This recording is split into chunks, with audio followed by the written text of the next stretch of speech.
আসসালামু আলাইকুম দর্শক বন্ধুরা, কেমন আছেন সবাই? দেশ এবং দেশের বাইরে যে যেখান থেকে এই মুহূর্তে আমাদের আজকের এই প্রতিবেদন দেখছেন সকলকে স্বাগত জানাচ্ছি নতুন আরেকটি পর্বে। দর্শক, এই মুহূর্তে অবস্থান করছি ব্রাহ্মণবাড়িয়া জেলার বাঞ্ছারামপুর উপজেলার আইয়ুবপুর গ্রামে।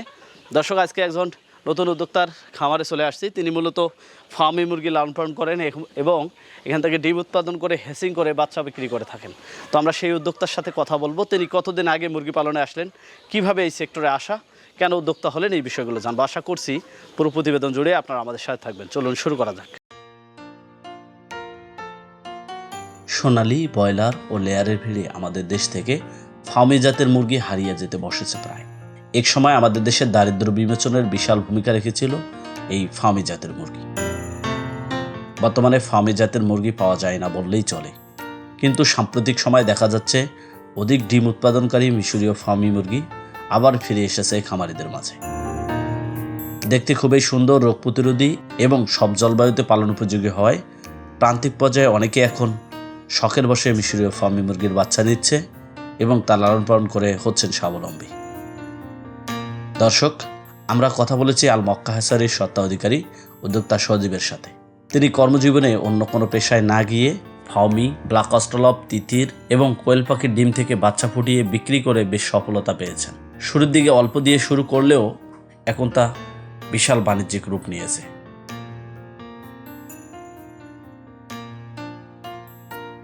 মূলত আমি যখন লেখাপড়া করি তখন ইউটিউব থেকে ঘাটাঘাটি করে দেখি, তখন আমার ইচ্ছা জাগছে যে আমি মুরগি পালবো। তখন থেকে এই শখের বয়সে পালতে পালতে এখন বর্তমান বাণিজ্যিক আকারে শুরু করলাম। সেটাতে বর্তমান আছে কোয়েল পাখি, সেটাতে আছে আপনার ফার্মি, ওই করে আছে আপনার ফার্মি। আসলে এই পোলট্রি সেক্টরে আসা বা ফার্মি মুরগি লালন পালন করার কি লক্ষ্য উদ্দেশ্য ছিল, কেন এই সেক্টরে আসলেন? আমার উদ্দেশ্য হচ্ছে আমি নিজে মুরগি পালন করব, মুরগি থেকে আমি ডিম উৎপাদন করব, ডিম উৎপাদন করে আমি বাচ্চা ফুটাইয়ে দেশের বিভিন্ন জায়গাতে আমি পৌঁছাবো, যাতে আমার থেকে ভালো মানের বাচ্চাটা পাই। এটাই আমার লক্ষ্য। এখন কি পরিমাণ বাচ্চা প্রতি মাসে উৎপাদন হয়? আমার এখানে প্রায় 5 থেকে 7 হাজারের বাচ্চা মতন শুধু ফার্মি উৎপাদন হয়। শুধু আপনার নিজের মুরগি থেকে? হ্যাঁ, নিজের মুরগি থেকে। এই বাচ্চাগুলো কি নিজে লালন পালন করছেন না বিক্রি হচ্ছে?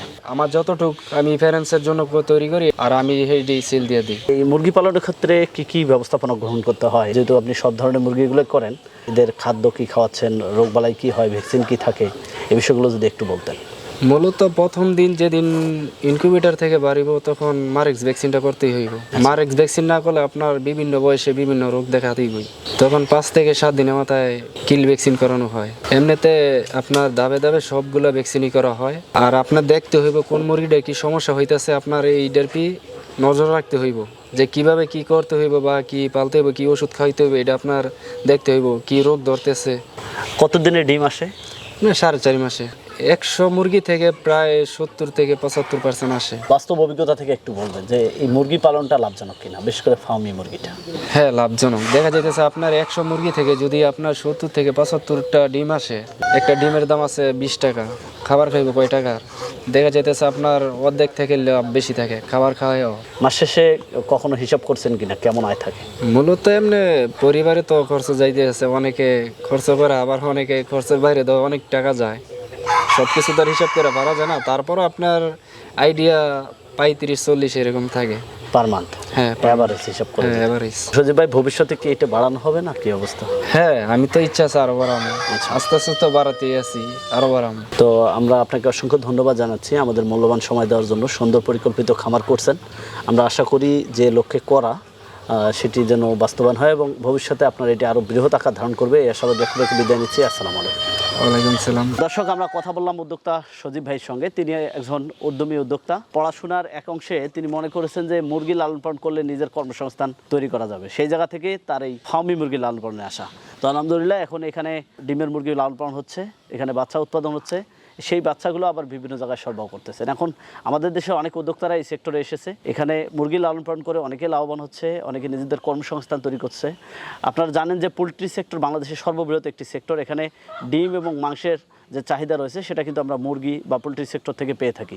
তো সেই জায়গা থেকে এই পোলট্রি সেক্টরের বিকল্প কিছু নেই। তবে এখানে অনেক কিছু জানার রয়েছে।